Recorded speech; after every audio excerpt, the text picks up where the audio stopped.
तर आज मी तुम्हाला दाखवते हे बकुळीचं झाड आहे आणि हे झाड बघा आमच्या दाराच्या समोर आहे. कारण त्याची फुलं एवढी झाडाला फुलं येतात. ही फुलं खाली बघा अशी गळून पडलेली असतात. ही सगळी फुलं अशी बघा वाळायत.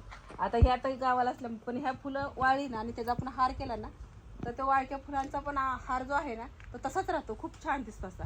तर ह्याला बघा तसा ही फुलं आलेत बघा बकुळीला. तर ह्याचं तेलासाठी पण वापरतात. ह्याचं परफ्यूम करतात तयार ह्या झाडाचं त्या फुलांपासून.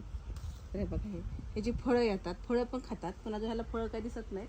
पण एवढ्या माश्या असतात ना जसं गोंगो करत असं. त्यासाठी आम्ही बसायला पण झाडाखाली बघा असं टेबल मांडलं आहे. हे दिवसाचा आम्ही येऊन जरा वेळ असं बसतो.